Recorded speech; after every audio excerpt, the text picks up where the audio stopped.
Hello, I'm Jonathan Tierney, Commercial Director of Seating Matters. And we're a company based in Limavady, Northern Ireland, that manufactures specialist seating and medical devices for the healthcare market. And from Limavady, we export our products around the world, mostly UK, Europe, Canada, America, and Australia and New Zealand. And I'm really excited to speak at the exporter case study regarding Australia, because Australia is actually probably our best case scenario of how we export. Australia has been a partner of Seating Matters for about 10 years, and so much so that even the chair on the left of the screen here is called the Sydney chair. It was developed along with the University of Sydney with our partner in Australia. So they've been influential in our growth and have been a really good partner, and it's a really good country for Seating Matters to do business in. So the picture on the left here shows the team in Australia along with Martina Tierney, my mother, who last year at the Global Summit, they won Distributor of the Year. So again, that's why I'm happy to share our experience, because I feel we've had really good success exporting to Australia. We've been working with the team there for over 10 years, and they are exclusively selling the Seating Matters products. So it started off that they're a clinical team that contacted us because of our research on pressure injury prevention. They started off, they were a pharmaceutical company, owned pharmacies, and have since they've taken on Seating Matters chairs. They have divested the other products and the other part of their business, sold out of the pharmacy, and have become exclusive to Seating Matters. And in the last couple of years, we have actually invested in the company and are now part owners. So it's went full journey from manufacturer to a supplier to becoming our master distributor, and now bringing it in-house to the Seating Matters group of companies. From our main office in Sydney, where we have 18 people, we have set up sub-distributors for some of the further areas like the Northern Territories, for Perth, and we have our own sales team in the East Coast, so mostly Sydney, Melbourne, and now moving up into the Gold Coast as well. And we're using the base that we have there as a launch pad. So we've now expanded into New Zealand, and we're looking to go into other geographical areas from there as well, which I'll discuss. So some of the reasons and the advantages of doing business in Australia is I feel that imports are normal. So unlike other countries, that we work in, we're often going up against local competitors, and naturally a lot of customers like to buy from their own country, manufactured in their country. But in Australia, we find that all our competitors are also being imported, and it's such a normal thing for them that it's not a question, it's not a barrier to tenders, and it's not a barrier in the customer's mind. They also, because they're importing from many different countries, but they really appreciate the products, and I think we're seen in a higher light coming from Northern Ireland being a European product. And in our industry, or at least with our products, our approvals, our CE marking, our medical device registrations, all the standards that we meet for our home market translated right over. We didn't have to make any product adaptations or any changes to our product. It was very much a paperwork exercise to get all the accreditation that we needed. They took our standard product. So unlike other countries where we would often have to adapt the product to meet their standards or suit the market, we didn't have to do that for Australia. I find that culturally it's very similar. We actually have people from Northern Ireland working in our team there, and a lot of our customers are from the UK or from Ireland. When we go to hospitals, the nurses, the doctors are from there. So we find that being from here is a natural fit. They're so used with people from other countries working there, and culturally they're very, very aligned for a country that's so far away. Doing business with them is often very, very similar to doing business in the UK or doing business in Ireland. And it's a very financially strong country, robust economy, and especially in our industry, they have really good reimbursement schemes for healthcare products. They've really good healthcare insurance payment systems that has really helped our business grow there. And although it is a massive geographical area, we find that most of the business is naturally done in the large cities. So Sydney and Melbourne are the two cities that we focused on for the first 8 or 9 years and have grown our business massively. So although it's a big territory and often you look at it as a really hard country because of the size of it, we were actually able to focus on the population centres and grow our business massively there. So obviously it doesn't come without its challenges, and the distance being a really obvious one. The logistics of getting product to the other side of the world, it often delays a lot of our product launches.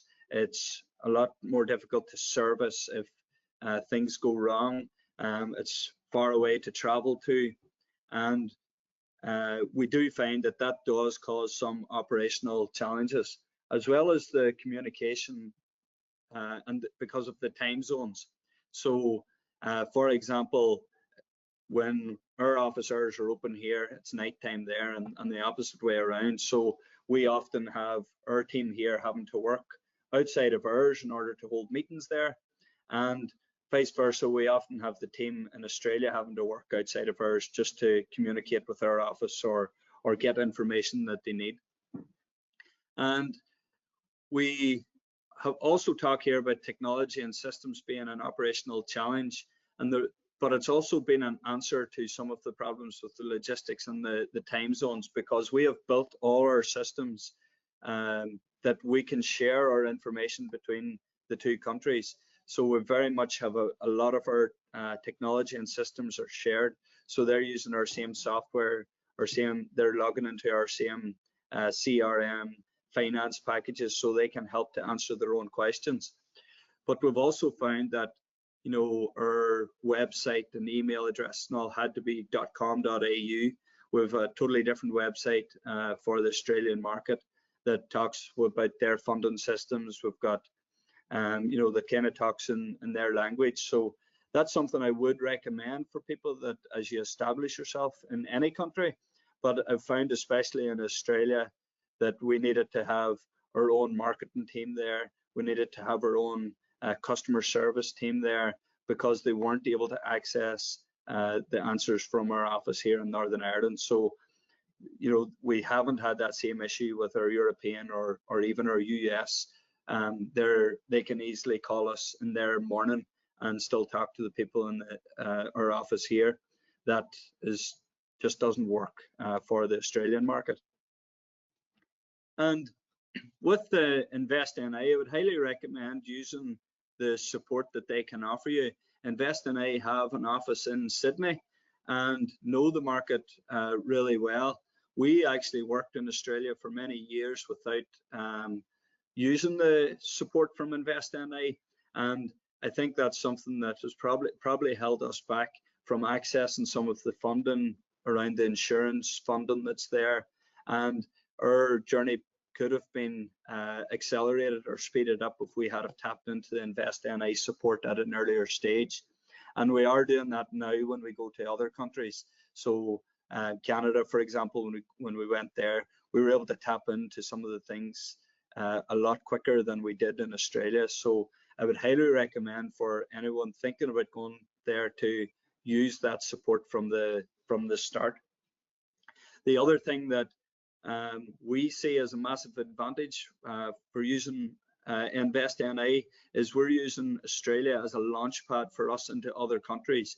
So we've already expanded from there into New Zealand, where we're supporting our New Zealand customers through our Sydney office, and we're looking to do that into Asia as well. So we're looking at Japan and Singapore, and InvestNA will be able to help us to move into them regions. And I think that's another major advantage of having a presence in Australia, is you're much more aligned with the Asian market as far as time zones. It's a much easier commute for our Australia team to get to Singapore or Japan than it is for us. And again, using it as the launchpad for them countries. So what I would recommend for anyone looking to go into Australia, first of all, I would be happy for Invest NI to put me in touch with anyone who is exploring that. If you wanted to talk to me at Seating Matters, I'd be happy to share our journey in more detail. I would use the help that Invest NI can give you. As I said, they have people on the ground, they're running trade missions there, so they really know the market. If you haven't explored that already, that help is all available. And even just to help with market research, making sure that your product is a fit there, making sure that the funding is available. And something that, you know, took us a few years to get to, but having your own brand identity in Australia is really, we find, is one of our competitive advantages. So we're now branded Seating Matters Australia. They use our logo, they use our name. Everything looks the same as we do here, and that has really helped to grow our brand and build confidence even in our customers here, seeing that we have, you know, export offices. That has been something that has really worked. But back to the operational challenges, unless you have a presence there, it is a difficult market to service.